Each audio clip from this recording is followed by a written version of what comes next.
Hey, it's Hago. Welcome to another episode of salestalk.tv, and today we're going to be talking about sales coaching. Specifically, we're going to talk about the 5 most common myths or misunderstandings that I hear from new clients and prospects when they're wondering whether or not sales coaching is right for them. So the first myth that I come across all the time is that sales coaching is just like any other form of coaching. It's just like executive coaching or business coaching or perhaps even life coaching. And the fact of the matter is that it's really not. Yes, there are similarities.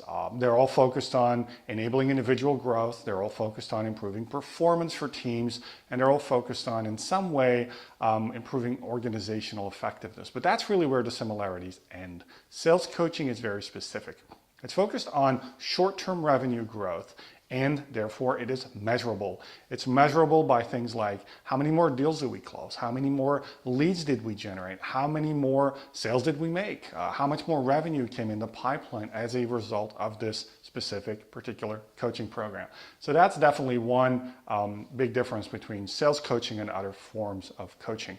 The number 2 myth is really that sales coaching is expensive. So let me ask you a question. If you gave me $100 and I gave you $500 back, would you feel that was expensive? Would you feel $100 is a lot of money? No, you wouldn't. And the same thing is true with sales coaching. It's really about results. If we can work with a person and turn him from a non-performer or a subpar seller into someone who generates hundreds of thousands or even millions of dollars to the bottom line, that's probably money well spent. The second thing is that with the advances in new technology, there's so much that we can do right now to keep costs at bay, to keep the investment reasonable. Things like, doing virtual, coaching via GoToMeeting or Skype, using video, using other forms of reinforcement via email or other things in order to support the coaching process. And it's really, the investment is not as large as you'd expect. Number 3, sales coaching is a cure-all and it's just for everyone. I sometimes have clients ask me, call me up and say, hey, Ago, we'd like to do a coaching program for 50 of our salespeople. And I said, well, why would you want to go for 50 of your salespeople? That seems like a lot.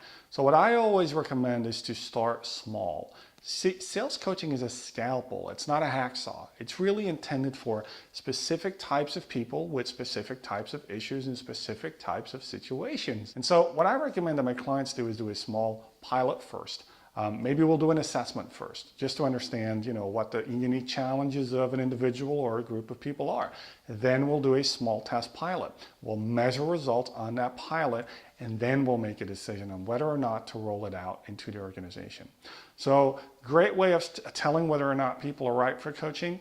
If they're very experienced, chances are training will not do much good because they already know what to do. It's probably more related to hidden beliefs and inhibitions, or maybe they're plateauing, or maybe they're kind of bumping up against a barrier and can't quite get over it.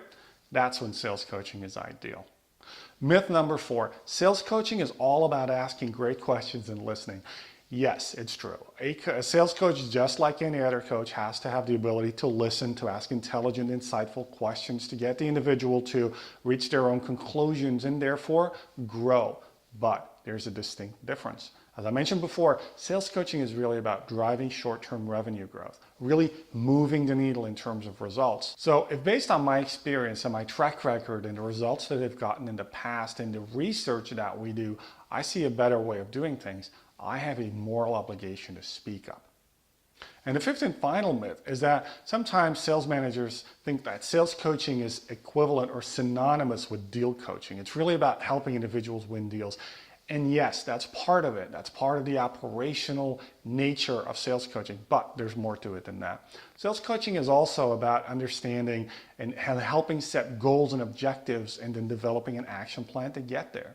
It's also about the psychology of things. What are the inhibitions that a person has? What are the hidden beliefs that they have that are holding them back? It's about helping them understand their strengths and how to leverage those for maximum results. And it's about developing the resilience to keep going in the face of setbacks and the courage that's needed to sometimes do the things that feel a little uncomfortable. So if you like this video and you want to find out more, I'll put a link to this page on a brand new report that we just released on the 5 roles of high-performing coaches. You'll find that here on the page.